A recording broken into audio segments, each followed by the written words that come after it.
सर्वसामान्यांच्या हक्काचा आवाज जागर जनस्थान।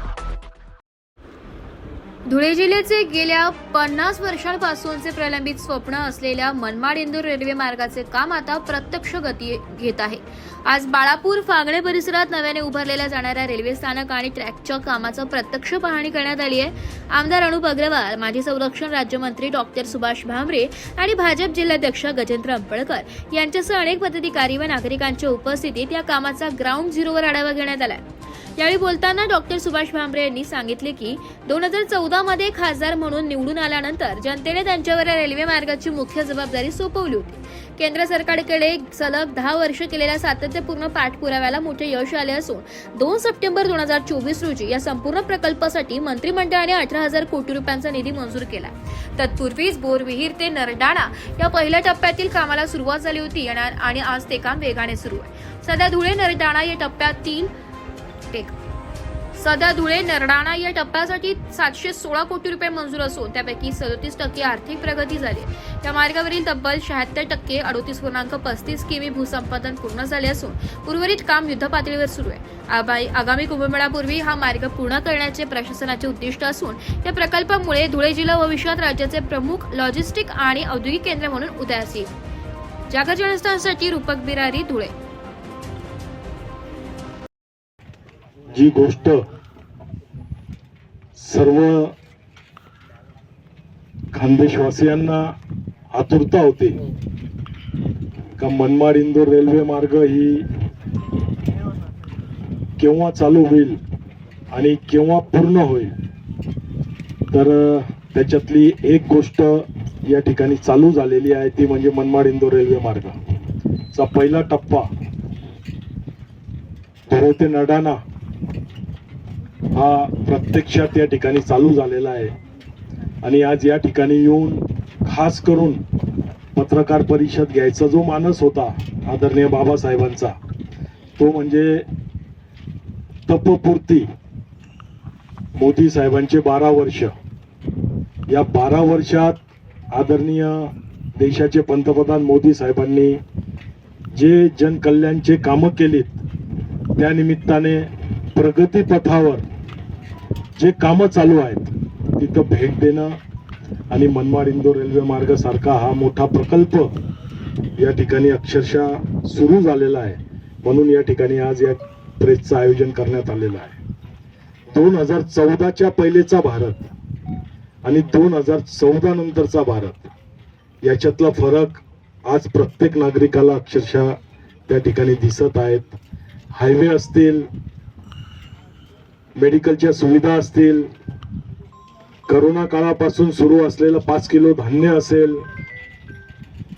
असे विविध प्रकल्प, विविध योजना आदरणीय मोदी साहेबांच्या माध्यमातून, आदरणीय देवाभाऊच्या माध्यमातून या ठिकाणी या देशात राबवण्यात येत आहेत। आणि याचं शेवटच्या माणसापर्यंत सर्व योजनांचा लाभ पोचावा याच्यासाठीच भारतीय जनता पार्टीची सरकार या ठिकाणी काम करत आहेत। आणि भारतीय जनता पार्टीच्या वतीने या शहराचा लोकप्रतिनिधी म्हणून धुळे शहरातील सर्व नागरिकांच्या वतीने मी आदरणीय मोदी साहेबांचा खूप आभारी आहे आणि खऱ्या अर्थाने बाबासाहेबांचाही खूप आभारी आहे, ज्यांनी सतत या 10 वर्ष या प्रकल्पासाठी पाठपुरावा केला आणि मागे लागून आमच्या सगळ्यांच्या भारतीय जनता पक्षाच्या सगळ्या कार्यकर्त्यांसाठी अभिमानाची गोष्ट म्हणजे आपले लाडके पंतप्रधान मोदी साहेबांच्या कार्यकालाला 12 वर्ष पूर्ण झाले, एक टप पूर्ण झालं। आणि या 12 वर्षात भारताला प्रगती पथावर नेण्यासाठी, जगात एक आर्थिक महासत्ता आणण्यासाठी संपूर्ण देशात मोठ्या प्रमाणात विकासाचे कामं झालेले आहेत। समाजातील प्रत्येक घटकाला न्याय द्यायचं काम झालेलं आहे। आणि आमच्या धुळे जिल्ह्यात 4-5 प्रकल्प असा आहे, त्याचा चेहरा मोहरा धुळे जिल्ह्याचा बदलण्यात आलेला आहे।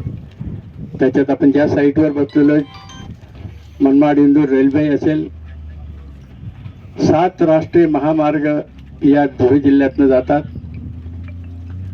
त्याचप्रमाणे या जिल्ह्याच्या सिंचनाचा प्रश्न सोडवण्यासाठी सुलवाडे जामफळ पूर्ण व्हायला आलेले आहे।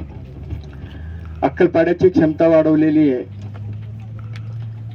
अशा पद्धतीने या 12 वर्षात धुळे जिल्ह्याचा चेहरा मोहरा बदलण्याचं काम मोदी साहेबांच्या माध्यमातून आणि तुमच्या सगळ्यांच्या सहकार्याने खासदार म्हणून मी हे करू शकलो याचा निश्चितच आनंद आहे. आपण आता ज्या साईटवर बसलेलो आहोत ते मनमाड इंदूरचाच भाग म्हणजे पहिल्या टप्प्यातला धुळे नरडाणा म्हणजे बोरवीर नरडाणा. आपण सगळ्यांनी बघितलं मोठ्या प्रमाणात काम चालू आहे. रेल्वेचे रूळ टाकले गेलेले आहेत. 10 किलोमीटर पर्यंत रेल्वेचे रूळ टाकले गेले आहेत आणि इथे आपल्याला 2 लाईनी दिसत आहेत, एक पॅसेंजर साठी आणि एक माल वाहतुकीसाठी. 50 वर्षापासून आम्ही स्वप्न बघितलं होतं की मनमाड इंदूर व्हायलाच पाहिजे, कारण आपला धुळे जिल्हा अविकसित आणि आदिवासी आणि कुठल्याही प्रकारचं इथं विकासाचं काम दिसत नव्हतं. आणि त्यामुळे जनतेचं स्वप्न होतं जोपर्यंत मुख्य रेल्वे लाईनला आपण जोडलं जात नाही तोपर्यंत आपल्या भागाचा विकास होणार नाही. आणि म्हणून 2014ला जेव्हा खासदार म्हणून तुम्ही मला निवडून दिलं तेव्हा एकच मनाची खुणगाठ घातली. आपण सगळ्यांनी माझ्यावर जबाबदारी टाकली की मनमाड इंदूर रेल्वे करायचाच. आणि जेव्हा मी सुरुवात केली बघितलं तर तिथं काहीही झालेलं नव्हतं. आणि योगायोगाने 2016 मध्ये सुरेश प्रभू रेल्वे मंत्री झाले. त्यांचं नातंगुतं आपले धुळे शहरात आहे आणि त्याच्यामुळे त्यांना धुळे शहराची जाणीव होती. आणि त्यांच्या माध्यमातून सगळ्यात आधी 2016ला पिंक बुक मध्ये नोंद होईल अशा पद्धतीने रेल्वे मार्गाला मंजुरी दिली. आणि त्या रेल्वे मार्गाला मंजुरी दिल्यानंतर त्याला साधारणतः 10,000 कोटी रुपये खर्च येईल आणि रेल्वेच्या नियमाप्रमाणे 50% राज्य सरकारने उचलायचं, 50% रेल्वे देईल.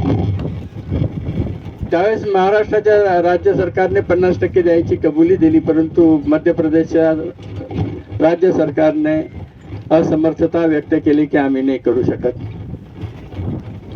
मग अशा वेळेस उदास होऊन मी गडकरी साहेबांना भेटलो तर गडकरी साहेबांनी मला सुचवलं की आपण JNPTच्या माध्यमातून करू. आणि त्यावेळेस रेल्वे मंत्री पियुष गोयल साहेब होते आणि एक MOU तयार करण्यात आला की 55% JNPTने खर्च उचलायचा, 15% महाराष्ट्र सरकार, 15% मध्य प्रदेश सरकार आणि 15% इक्विटी.